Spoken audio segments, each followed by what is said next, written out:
Hello, everyone. So I found this article from Cleantechnica regarding wireless charging. Just put out a video a few days ago where it looked like Tesla was hinting at a wireless charger that they might put out. This university has come up with a wireless charging solution that is 98% efficient, which is much higher than previous iterations. So it caught my eye right away. Shout out to Sam Evans over at the Electric Viking. He brought my attention to this article. So the headline is Chalmers University reveals 500 kilowatt wireless charging technology.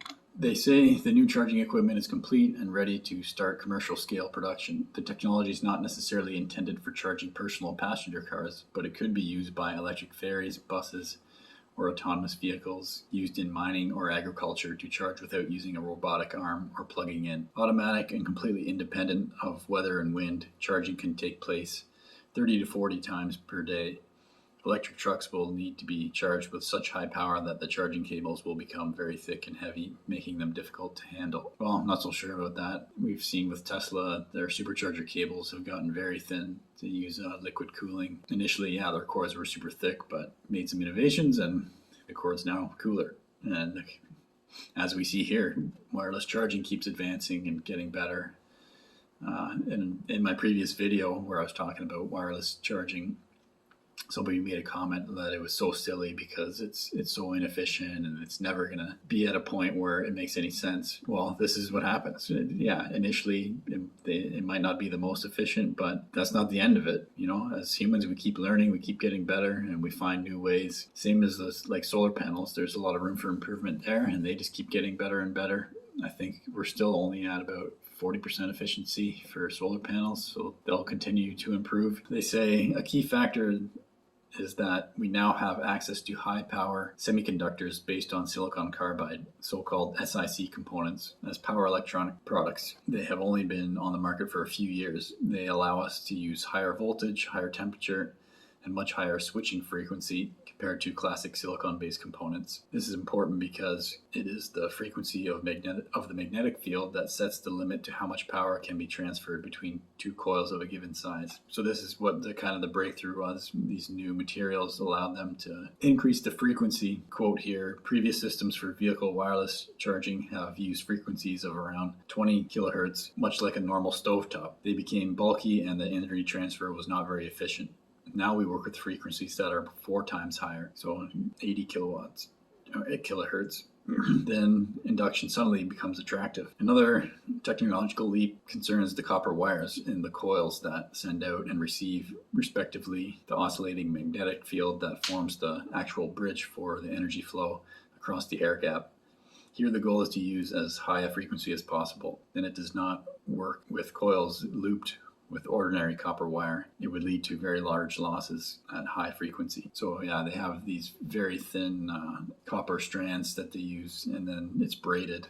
They're saying it was a technological leap that was needed to make this happen. The coils are now made up of braided copper ropes consisting of up to 10,000 copper fibers, only 70 to 100 microns thick, about the size of a strand of human hair. Such braids of so-called Litz wire that are suitable for high current and frequencies have also only been commercially available recently. A third example of new technology that makes high-power wireless charging possible is a new type of capacitor that adds the reactive power necessary for the coil to create a sufficiently powerful magnetic field. It's not for everyone. So they're claiming this technology is for ferries and mining equipment, large mining trucks that are fully electric. My guess is that it's because it's very expensive, because why wouldn't they suggest that it's for a passenger vehicle? They say it'll work for that, but it's not really intended for that. I think, they make a claim that you don't really need 500 kilowatt charging at home, which is true. My home charging was 7.7 kilowatt, so nothing compared to 500 kilowatt, 1.5% of that.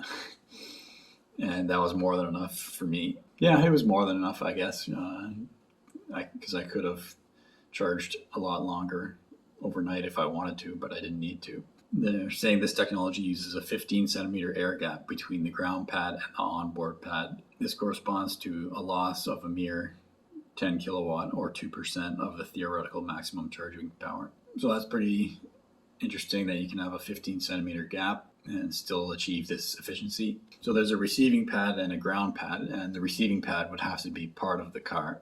Maybe that's why they're not suggesting it for passenger cars. Maybe that receiving pad is quite heavy at the moment, so you don't want to add so much extra weight to your car. But I'm sure as time goes on, they'll, keep iterating and that'll be their next goal, is to make the technology lighter, smaller and lighter, and make it work for a passenger vehicle as well. If you have a huge mining truck or a ferry, you're not going to care too much about adding, they don't say how much it weighs. You're not going to care about adding so much weight to a vehicle that's already massive. The percent that it's going to add to the vehicle is going to be nothing, but for a passenger vehicle, it might be significant. And their last paragraph, they say the point of this research is less about wireless charging itself and more how technology keeps coming up with newer, cheaper, more efficient ways of doing things that will move the EV revolution forward more quickly. Think of it like the heady days of the personal computer, when the latest and greatest machines were obsolete before you got them home from your store. Electric transportation is experiencing a similar burst of creativity today. Such a beautiful thing. Yeah, it's pretty cool to see. So it made me think, would I want this in my garage for my car if I still had it? I'm selling my car this week. But anyway, I had home charging I had to plug in, and so I thought, would I want this if it was available for passenger vehicles at a reasonable price? Well, yeah, I wouldn't want to add too much weight to my car because that would make it less efficient. And it depends on the price, obviously. And really, plugging in is not that hard.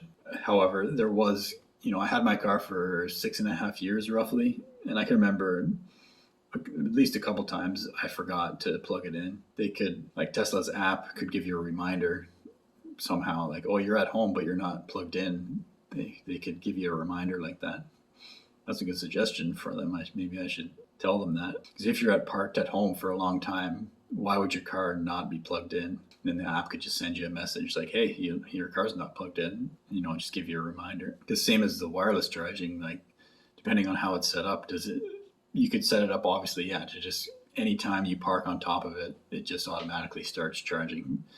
But you may not always want that. So you'd want to have options there. So yeah, would I want it for my car? Depends. Don't want to add too much weight to my car. Don't want to spend too much. Then really, it's not too hard to plug in the car when you get home. It becomes habit. You just get out of the car and plug it in, and then you get used to it, and it's not so tricky. But still cool to see. And yeah, I can see how it would be useful for more commercial scenarios, like they mentioned in the article. So that's my little piece this morning for wireless charging. I thought it was good timing as I spoke about it from the investor day, the little tease there. So my name's Evan Bertrand. This is the Evergreen channel. You can subscribe. It's free. Just click on the wheel in the bottom right. Thanks for watching.